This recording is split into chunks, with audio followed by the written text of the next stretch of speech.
Être volcanologue, c'est s'intéresser à des régions actives sur la Terre. Et c'est aussi une passion et une fascination en fait pour moi de voir qu'on est capable d'avoir toutes ces forces qui sont mises en jeu à la surface de la Terre. Ça vient de l'intérieur de la Terre et qu'est-ce que ça peut faire de beau et aussi de moins beau, c'est-à-dire de destructeur.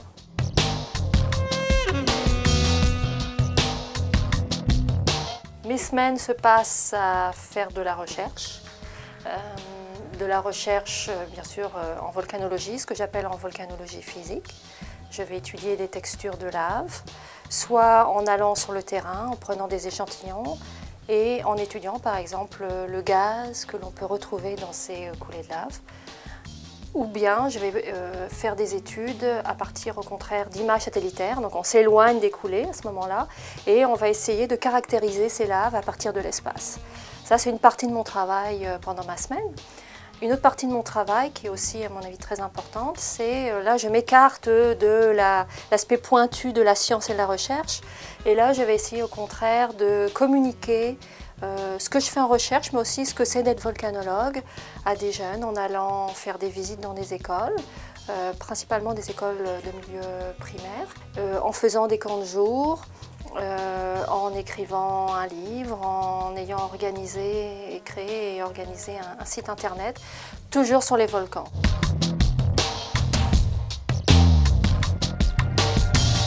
Travailler sur un volcan peut être dangereux. Ça me fait peur un peu, mais visiblement pas suffisamment pour m'empêcher d'y aller. Donc je pense que comme pour plein d'autres métiers, plein d'autres professions, tant qu'on est bien organisé, qu'on prépare bien son expédition et que également on va profiter du fait que des gens localement travaillent et connaissent encore mieux le volcan que nous-mêmes, et donc on va aller les consulter, on va leur demander quelles sont les meilleures façons d'approcher le volcan. Je pense que c'est tout à fait sécuritaire à ce moment-là.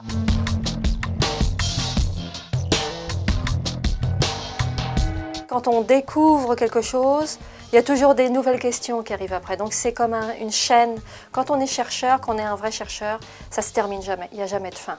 Un autre aspect pour moi comme volcanologue, c'est d'essayer de comprendre, mais en même temps de le comprendre au niveau personnel, un petit peu toute cette force terrestre qui justement va nous permettre d'avoir de si beaux volcans, mais d'essayer vraiment de comprendre pourquoi ils explosent une journée et pas une autre journée, pourquoi ça va leur prendre 10 000 ans peut-être pour exploser la prochaine fois, puis un autre, ça va être plutôt 2 ans plus tard. Il y a vraiment des forces qui nous dépassent, mais d'un côté, par notre esprit, on peut essayer quand même de les comprendre, même si on ne peut pas forcément agir physiquement avec.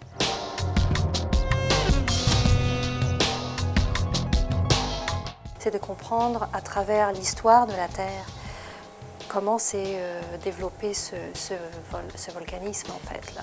Dans les enjeux, il y a l'enjeu d'essayer d'utiliser les informations que l'on connaît sur l'activité actuelle pour mieux comprendre le passé.